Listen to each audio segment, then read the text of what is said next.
Magandang hapon po sa lahat. Tayo nagbabalik ulit dito sa ating munting channel, Samuel Soriano TV29, para mag-discuss kung magkano na ang presyo ng ating mga coins. Ayan, na koleksyon po.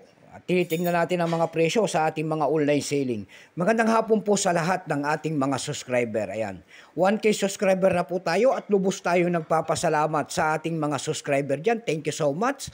Lalong-lalo na yung mga sumusuporta na silent viewers ko dyan na sumusuporta dito sa ating YouTube channel. Thank you so much sa inyong lahat. Mabuhay po kayo in God bless. Maraming salamat din po sa nanonood doon sa ating FB page, Samuel Soriano. Lahat po na nakapalo doon sa ating FB page, ayan, maraming salamat.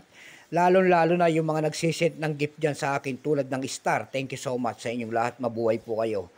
Ayan, maraming salamat sa inyo at magandang hapon po sa lahat.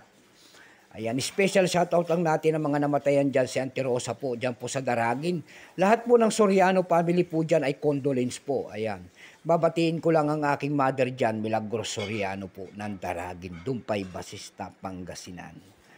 Yun naman pong hindi pa po nakapag-subscribe dito sa ating munting channel. Anyayahan ko lang sana kayo at malaking tulong na po ubagay ang inyong magagawa para lumago naman ang ating YouTube channel tulad ng pagpindot ng ating subscribe button, like and share para ma-update ko kayo sa mga latest ko pang gagawin mga video po. Mayroon na naman tayong pag-uusapang barya guys at ito po ay barya po ng Pilipinas. Year 1988. Makikita nyo po dyan ang isang imahe po ng isang lalaki. Ayan, nakaharap po sa kanang bahagi. Malapit sa kanyang baba ang kanyang pangalan. Siya po si Dr. Jose Rizal, ang dakila nating bayani. In the year 1998, in the Mark in the Republika ng Pilipinas. Pagkatalikod naman po, makikita natin ang isang imahe po ng 1 peso and then kalabaw. Pero tama raw daw yan. Ayan. Pero ang scientific name po niyan ay kitang-kita pa ang kanyang pangalan. Amnoa Mendorenses.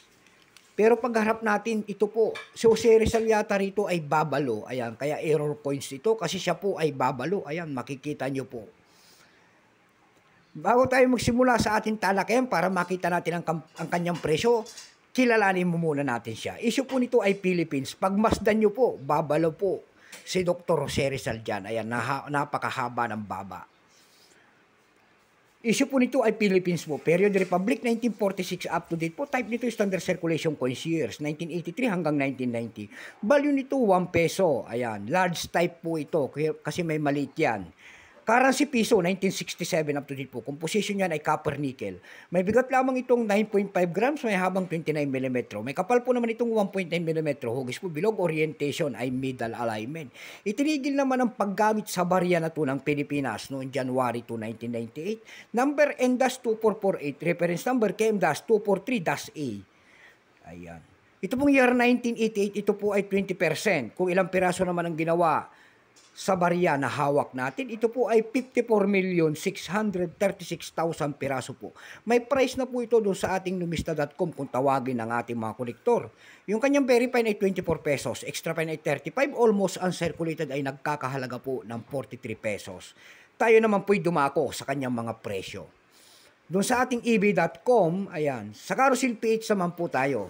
Sa Carousel PH na platform, mayroon tayong nakita nagbebenta doon ng 450 pesos. Nasundan po ito ng 230 pesos. Mayroon naman tayong nakita ng pinakamalit doon na bintahan na 125 pesos na. Ayan. Pero ang mahal dito, yung mga error coins nito. Ayan. Tulad yan sa akin, babalo yan, kaya error coins yan. So hanggang dito na lamang po. Keep safe po sa lahat in God bless.